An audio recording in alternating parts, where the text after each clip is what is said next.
What is going on, everybody? Welcome back to another episode of Halftime with K Bizzy, and today we have an awesome episode with an awesome guest. We have nawwk joining us.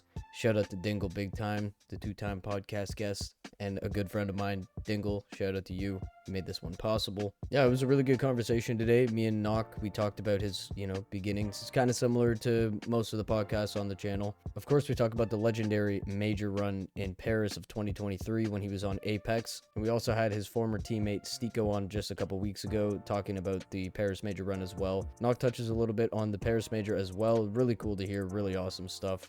And a very important time for Counter-Strike, especially CSGO as well. But overall, awesome talk, awesome guest. He was super cool to talk to, and we might get Dingle and him on a podcast one day, all three of us. So who knows? We'll see what we can do there. We'll try to make it happen. But much love to nawwk. We're going to get right into today's episode. You guys enjoy, and we will catch you guys on the outro.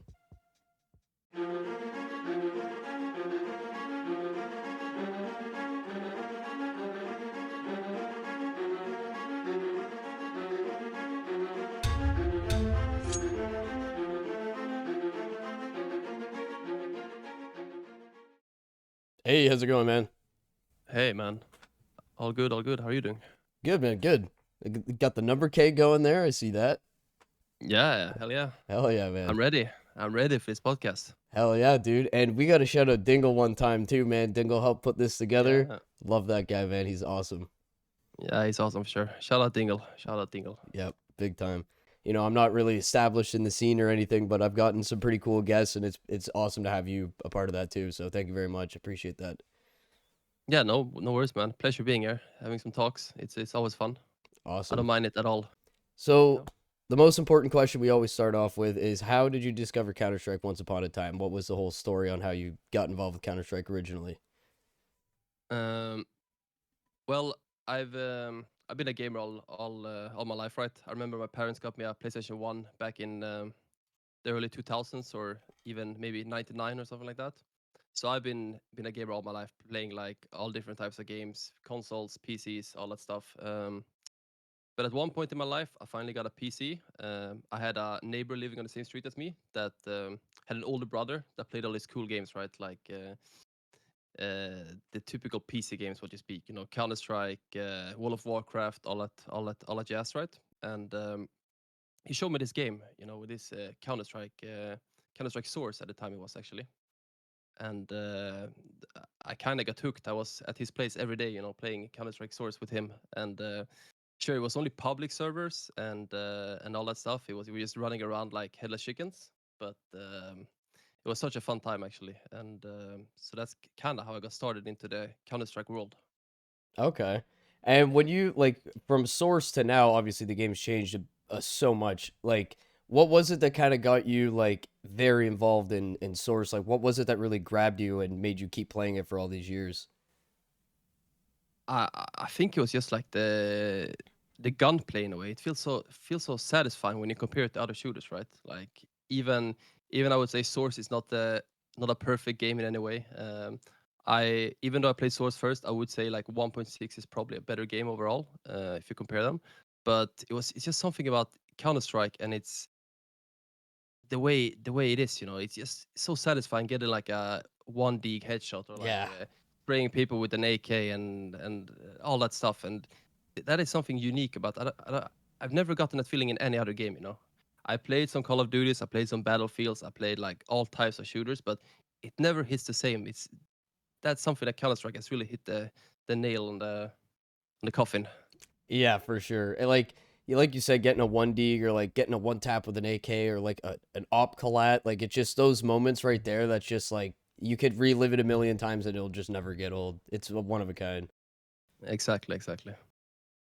So describe your journey on how a young nawwk worked his way up the ranks in the local land scene, because I'm assuming that's probably how you started, getting your name out there and stuff like that. How did you work your name up to eventually one day become a professional player? So I started after Source. I started grinding League of Legends at that point when it came out, like a lot. I think I reached like diamond rank in League of Legends. But then my friend again, I think it was the same one. He showed me like this CS:GO game, right? So and at that point, there was like competitive matchmaking, all that stuff, and I got hooked instantly. I think this was late 2014, I think I started. And I mean, I just started playing with him, play with a lot of friends, and when you play, you kind of notice that you are getting better than your friends, right? And you keep looking outwards. So I play with other people, join some random teams, even though I was still kind of bad, right? But just to get the the knowledge. And I think at one point there was this league coming out in Sweden called Swedish Pro League. I think this was 2017. It was kind of like FBL but only Swedes, right? Okay. And I think that's kind of where I got my name and my fame in the Swedish scene, so to speak. I was doing pretty good. I was playing on this really bad internet. I lived outside of a city, kind of like on a almost on a farm, you could say. So I had like really bad internet. I was like playing with 4G with like 80 ping to like the closest Oh. server. So I was just running around like, and it was always lagging and lag spikes, and like I remember some Swedes were getting angry at me because I lagged out of slope and like killing the ticket operators, all that stuff. And I remember all Swedes always told me like, yeah, man, wait, you can never play like LAN. You're just good because of your internet. You're just like, I remember that stuff, and it was so funny because, trust me, it was not nice playing with that ping. It was not nice at all. It's a blessing when you finally got good internet and you can actually focus on the shooting and stuff. But yeah, after that, after SPL, I played some Swedish Pro League and whatever. I got invited. I got a message from Barbar at the time, and he invited me to this Swedish team with. He was building it with Plopsky, him, Barbar, Sinken, and Boten, some Swedish players. And I was playing in me and my mixed team. I just qualified to Mountain Dew League at the time, I think, ECA. And I remember I was really hesitant to go because we did pretty good in my mixed team. But so first I said no, but then they convinced me. And I think after I joined that team, it just went upwards. I remember we qualified to our first DreamHack Jönköping Winter 2018, I believe, and we did really good. We beat the Complexity with Shazam and Def, I think, back in the day, and yeah, we did really good. It was the first LAN, and after that, I think it just went up for me. Went up. That's awesome.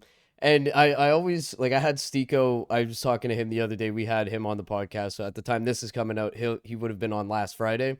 Yeah.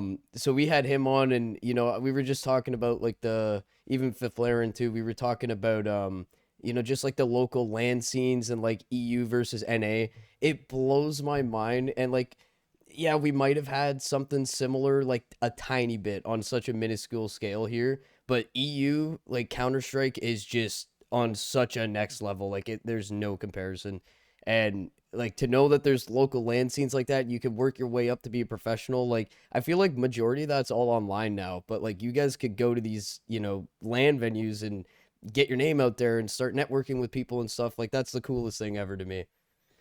Yeah, it was really cool back in the day. Like, kind of miss those times in a way as well.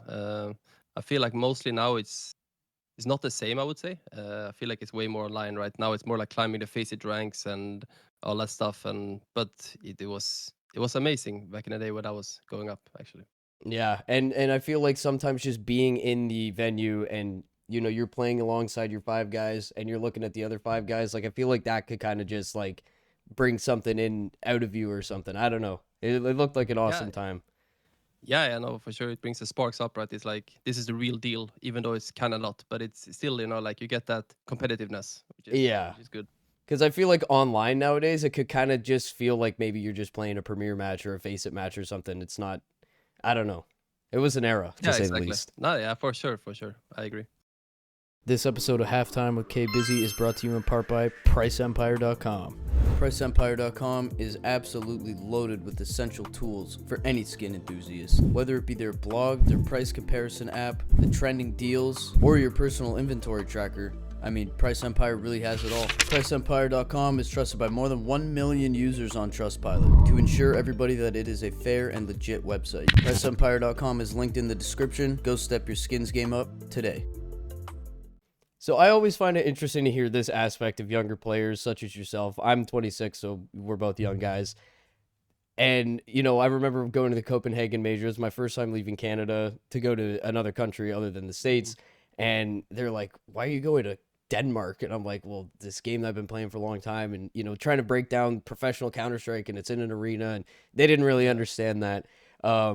it's just a generation thing. Like we came up like knowing about all this stuff. They have no idea. They were playing like Pong and Pac-Man when they were kids. Yeah, yeah, So was it kind of difficult for you to like when it came to that point where you could start traveling around and making money and probably living with your parents at the time, I assume, or whoever it was that you lived with? Was it kind of hard to break down that barrier and say, hey, this is what I'm doing, there's an opportunity here and I'm going to chase this? Did they understand it, or was it kind of yeah. difficult? uh, I would say both yes and no. I mean, from all the grinding when I started playing, right, I went to school. I can say there was a lot of skipping school. There was a lot of playing CS up all night, just gaming. You know how it is, and Yeah. mom usually is not too happy about that. And I mean, they want your best, right? So I don't want to judge them for what it is. And if I'm being completely honest as well, it was never my intention to become pro. Like it just happened out of the blue. To be honest, of course, it's kind of living a dream in a way, but it was never anything I was going after. I was never like, Mom, just let me stay home and play CS so I can become pro. It was nothing like that. I was just grinding for fun, and I really enjoyed the game, so it just happened. Of course, it was my mom was really disappointed in me in a way because I did skip school to like a bad degree, right? It was like almost like I was addicted in a way. But I think as soon as I showed that I could earn money from this, she was like very very supportive. Like the best mom you can have. I don't have anything. She drove me to the airport here and there, like always driving me if I needed a ride. And so I mean, there's no judging because I understand. Like I was just being a spoiled brat, like staying home from school playing when she was at work. I'm playing CS and up all night gaming. So yeah, both yes and no. Like I don't really know what to say about that, but she understands now. Like she's very proud of me and happy. So Yeah, and you've made it to, yeah. you've taken your career to crazy heights already and it's not over yet. So, to start out, telling your parents or your mom, "Oh, this is what I'm doing." They're probably like scratching their heads like, what the hell is he talking about? And then to Yeah. making it where you've made it so far, they're probably like, "Damn, like he knew what he was doing." Yeah, a little bit, I guess, a little bit. Hard to explain at first, but Yeah, for sure, for sure. and the teams that you've been on, you've been most notably on Apeks for sure. You were on a short time loan for Fnatic, Bleed Esports, and most recently BC Games. Your old teammate Stico, like I mentioned earlier, we had him on the podcast last week at the time of recording this, and we talk about like the lifestyle of, okay, now you're going to fly over here and you're going to fly there, and you boot camping and you're on a new team, you got to adapt to new teammates and learn how everybody's playing and stuff like that. I think that's a really interesting thing, and I don't think a lot of people talk about it. So, like, what was your experience with that whole, the pro lifestyle, if you want to call it that? Uh, well, my first real pro lifestyle in a way, I would say, was when I joined NIP, and I just joined NIP just before COVID hit. So I was able to go to two lands. I went to Katowice and I went to Blast Premiere in London. Those Okay. are the only two events. And then COVID hit, and it was just online CS the whole time. And it was so disappointing, because that's what you're going after as a pro, like traveling the world and playing, seeing fans from around, the globe and all that stuff. And then that hits you, and I remember it was such a bad timing. Like I was so excited to go travel all these places, like to US, to Australia, to Europe, and then that hits you, and it was kind of like the motivation dies down a bit. You just join NIP like the biggest, so you still want to show yourself and do good, but it was such a stomach punch in a way. Yeah. But for me, it's always been that is the favorite part about pro CS, like traveling and seeing the world and just like going around all these cool places. And sure, it's mentally like it hits mentally a lot. I remember in Apeks, I finally got to do it. Luckily, right? I traveled a lot, and I was away more than I was home by a big margin. I think there was boot camps, there was all these countries, and it's such a cool feeling. But of course, you miss family, you miss friends, you miss girlfriends, and that is the negatives, right? But I would always do it again. Like it's such a cool feeling, playing the game you love and seeing the world is just like unforgettable. Yeah, for sure. And what was it like adapting to that? Did it take you a while? Like, I'm pretty sure Stika was saying that it took, sometimes it could take players a month, sometimes it could take them a year because it's just like you said, you're away from home more than you're at home, and adjusting to all the time zones and boot camping. Sometimes you might be playing CS for 10 hours a day and then going to play in a tournament at a LAN tomorrow. So, like, was that a hard lifestyle to kind of adapt to, or did you kind of pick it up pretty quick? Uh, I think it was pretty easy for me, to be honest. I still enjoy playing the game, so when you're at boot camp, you still play the game a lot and all that stuff. And I don't have too much to complain about because I know I know like the tier one pros now, for example, it's just like traveling, traveling, traveling, traveling, traveling, and it's for sure it gets annoying at one point, but as long as you do good at the tournament, I still think you benefit more than you like don't get anything from it, if you know what I mean. Like as long as but traveling to tournament after tournament after tournament and getting knocked out last place, I mean that's when it kind of maybe hits you in a different way. Like you're traveling away from family and then you just insta get knocked out. It's kind of that's a depressing feeling. But nah, I would say it was easy for me, to be honest. I like the lifestyle. And you're creating so many opportunities for yourself. You're always on the streams and you're always at the events. People are talking about you, especially Apex. A lot of people were talking about Apex for the Yeah, for the Paris major run. Like, you guys were popping. yeah, for sure, for sure. Yeah, so many good memories coming from traveling. So only positive things to say about it, to be honest. Beautiful. And again, we got to talk about Apex. I might be glazing the Apex run a little bit, but you have to. So back in the final major for Counter Strike Global Offensive in 2023 in Paris, you guys took it all the way to the semifinals and played Vitality. Obviously, not the result that everybody had hoped for, but you guys put up a hell of a fight against them, and you didn't make it easy for them to win. Love that.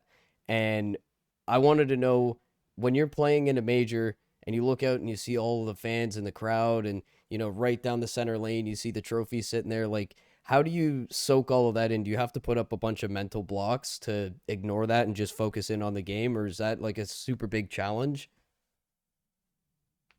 I played in like different couple of arenas. Sure, Paris was kind of next level. I've never played anything like that. It was an amazing feeling.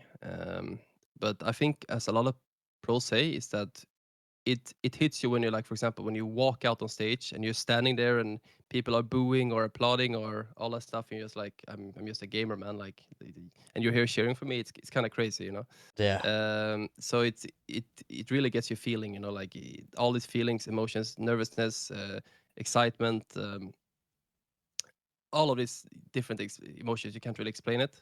And then you sit down, right, and you're about to play, and then you kind of feel it like the first round, like the pistol round, where like it's a little bit shaky. Like you still feel like you're there, but then for me at least, I instantly get into the game. It's like I'm sitting at home. I don't really notice it. I mean, you do after the rounds and all that stuff, but while you're in game, you don't really. I at least don't really think about it. But maybe that's just the person I am. I think it's different for all kinds of people. But it's the coolest feeling.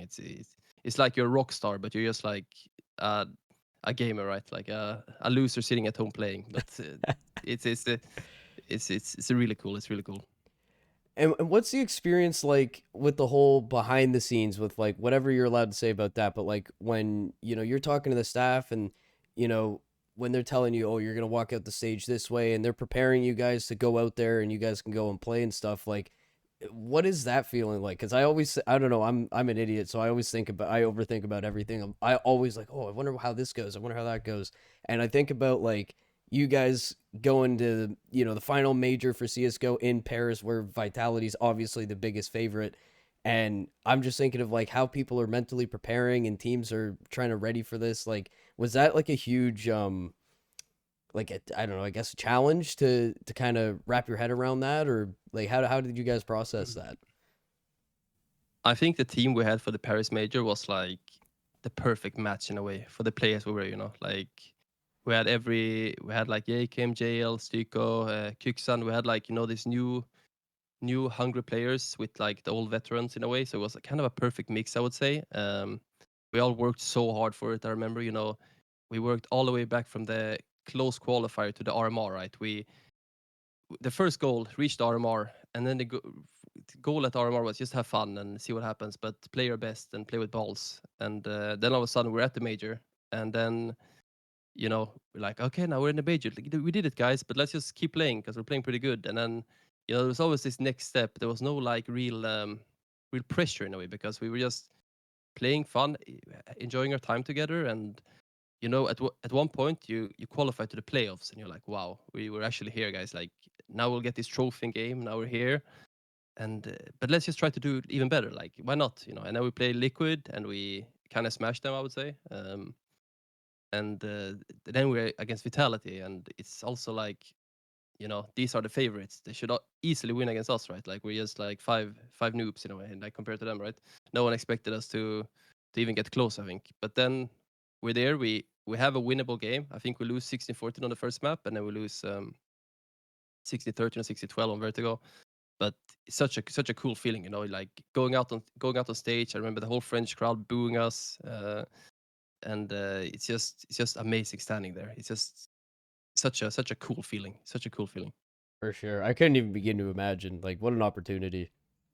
Yeah, it's just like you're there, right? So there's nothing to be scared of. You made it this far, So the, was absolutely zero pressure, like from us. We just knew we could go that far because that team was special in a way. They were special. I remember there was a lot of teams that made it the same. There was a lot of upsets, right? And there was Monte, there was Into the Breach. But I actually feel like our team was different. It was, of course, I'm a little bit biased, but you could see like Yale making the major MVP, like the major after, right? And Kyksa now playing for Falcons, for example. Like it was a good team, like when you think about it, Absolutely. back in the day. For Yeah. sure. And without, I know there's secrets within organizations and teams and stuff. So again, I'm not sure how much you can speak on this. If you can't speak about it, we could just move past it. But when it comes to boot camping and preparing and like every type of preparation you got to do for a major, like how in depth does it go? And like what are some of the things that maybe you have to kind of look at to prepare for a major of all things? Um, I mean, I think it depends. I've been on a couple of teams, right? I've been play one major with Fnatic, and I played two with Apeks. And when we played with Apeks, for example, it was more about playing our identity and our strength. I remember we had Kuben, for example, as a coach. He always had his way of seeing the game, and he wanted us to play that way. So it was a lot of like perfecting the roles in the team in a way. There was nothing special, but it was more like grinding a lot, right? Like put in the hours extra, like give it your all, and it did work out. I feel like we were the team that almost worked the most. Every team will always work that extra notch for the major because the major is special in CS. Um, but there's no really, at least for me when I was there was nothing really. It's all about finding these like small tricks and tips that is not really used. Like maybe this cool wall bang or like this cool play that you get that you haven't shown before. Like this is what gives you that little like extra strength in the game, that can take you further. But other than that, it's just like um, trying to think because on the other, oh yeah, in Copenhagen we had a sports psychologist. Actually, we didn't have it in the first one, but during Copenhagen we had, and it was just about finding our. She was talking a lot about like finding your inner strength and how people work together, and it was kind of cool actually because she could tell that my parents were divorced, for example, by the way how I acted in game, which What? was, yeah, for me that was crazy. And I was like, how can you know that? She's like, can you see the way you act, like in game and like how you act with your, yeah, it was crazy. Like, for me that was like, wow, I really want to read more about psychology after I'm playing maybe because that hit the spot. Like, wow, that's really cool. That's really cool, But I don't think there's any secret tricks. I haven't really been in a top tier org, right, that has like all these sports psychologists now, like analysts, all that stuff. Now I think it's a little bit different now, but it's just about grinding and getting that mental edge. I would say that's pretty much it for us, at least when we played. Yeah, for sure. And the whole psychologist thing, I remember I've said it before on the show, but it blows my mind the first time I heard there's psychologists in professional Counter-Strike. Like I Yeah, couldn't believe it. I was like, I don't even know how that would work, but just to hear a glimpse of like how your psychologist knew that about you without even like knowing you, that's yeah, yeah, crazy. That's crazy. yeah. It was insane, and I can also like it definitely helped us as a team but I could never tell you personally why it worked or what she did. It's just like It just helped. magic. Like, yeah, it's kind of like magic. It definitely helped. Like having her there and like talking to us. It was kind of crazy. But I can never explain to you why it worked. I can't. It just That's did. crazy, man. Yeah, it is crazy. So, in more recent news, unfortunately, people know that you were recently benched from BC.Game Esports, which I'm sure can put a lot of different feelings in a player. So, in your downtime, how has that kind of been going for you, like since the unfortunate news? And most importantly, what are your next thoughts on moving forward? Do you have high hopes that an org will pick you up in the near future, or like where does that kind of stand if you can talk about it? Um, I mean, I can speak a little bit about BC Game situation. I think we had a really good team coming into the major qualifier online. And then, as we all know, this unfortunate JKM news happened, right? Where he got caught being like a insane gambling addict, owing people a lot of money. Yeah. It's kind of crazy, and it was the worst timing ever, I would say.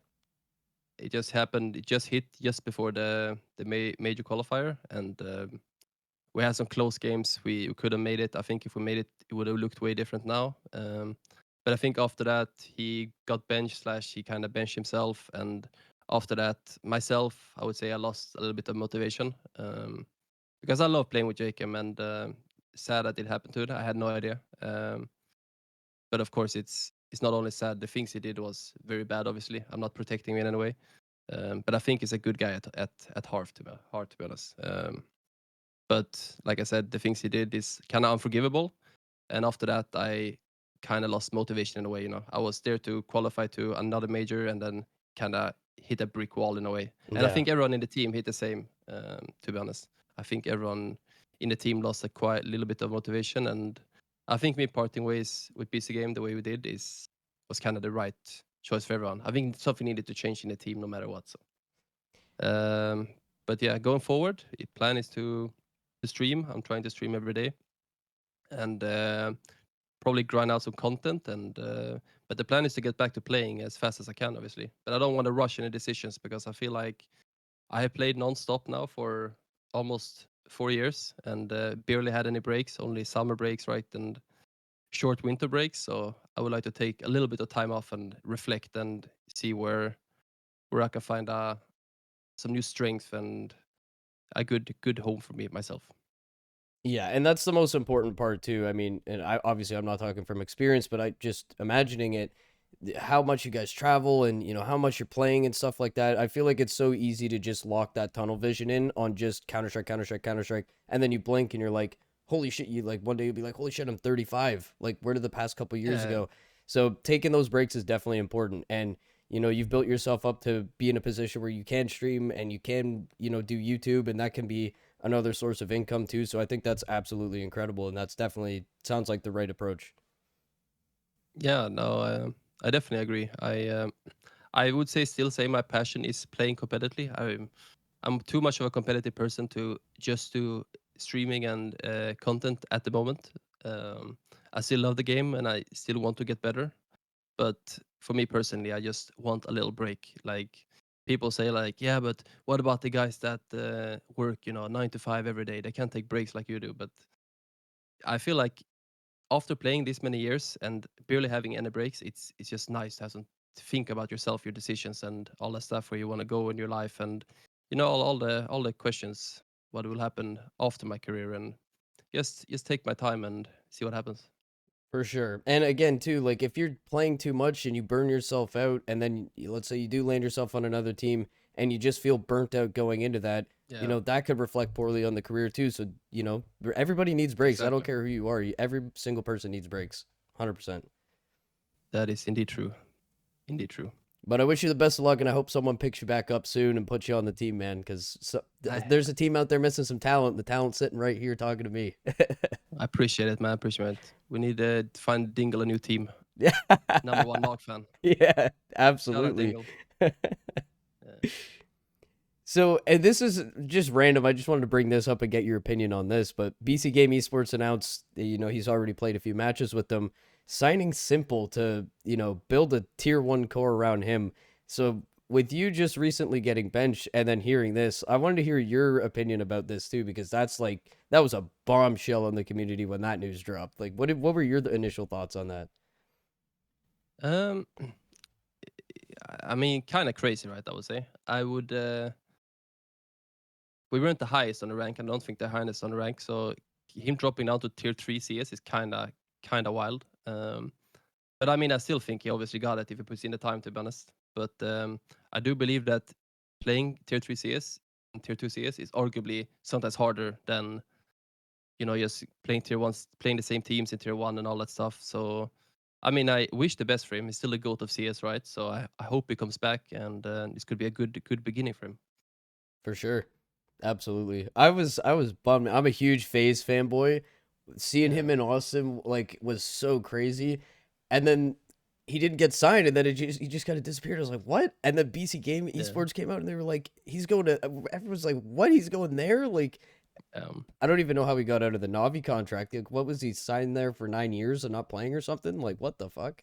yeah, it was crazy. It was actually a bombshell. That was some insane news. It was some insane news. I love it though. But yeah, it's cool. It's cool. It's back playing. Just playing, even though it's not the highest tier CS, it's still fun to see him play because he Absolutely. always brings in some sick highlights. So For sure.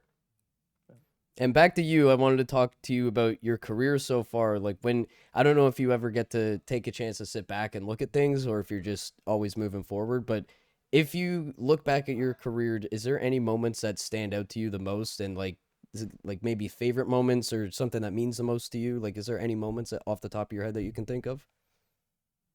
I mean, the obvious answer is still the Paris run, right? Like it was such a For sure. it has to be that. Like we were 5 people that first everyone didn't even think we were qualified to the RMR, and then they didn't think we were qualified to the major, and then they didn't think we were qualified to the first, second, third stage and playoffs, and then all of a sudden we were sitting there semifinals. Like it was such an insane feeling playing, and everyone shining when it mattered. And I remember us sitting day out, night grinding the game, just loving the life, and it was such a unique feeling. It's just something that will always stick. I will sit there in my retirement home and like as 65 years old, and talk about it to my fellow friends, and it's just unthinkable to think of. But that has to be the thing that stick out the most, like reaching the semifinals of the last CS:GO major, and such a good way to see the game go as well. CS:GO. So that has to be the one. Yeah. For sure, man. It was the end of an era, and like, dude, the casting from Launders and Scrawny for the grand final, everything about that major was absolutely awesome. That guy with the trumpet in the crowd, dude, everything was so sick. It was. I'm a bit biased, but that's my top one major of all time. To be honest, I loved it. Yeah, man. And I you got loved to it. play in it too. Like, best of both Exactly, worlds. exactly, exactly. It's undescribable. That's all it is. To be honest, it's good memories forever. Awesome. So that was the last question I had for you. Before we wrap things up, I like to shine the spotlight over on the guest. And if there's anything that a message you want to put out there, shout out, or anything you want the people listening to know about, have at it. The floor is yours. No, thank you for letting me be here on the say my little words, and let you know how my life was and has been. I appreciate it. And Dingle, shout out Dingle as always. Shout out to Shout out James. Dingle. Shout out Dingle, and yeah, all people watching and supporting me. I appreciate it. And yeah, no, thank you, and thank you to the host. Hey, dude, thank you. The pleasure's So, all mine, yeah, dude. no, I love it here. Awesome. All right, everybody, thank you very much for tapping into today's episode. If you're new to the channel, we are doing episodes every single Friday at 12 p.m. Eastern. And if you're not a fan of watching on YouTube, then you can definitely catch it on Apple Podcasts or Spotify. Again, much love to Knock. His links are down in the description. Go check him out. Go support him. But that is going to be it for today. Have a great rest of your Friday. Have a great weekend. And we are going to be back next Friday. Till next time, everybody. Peace.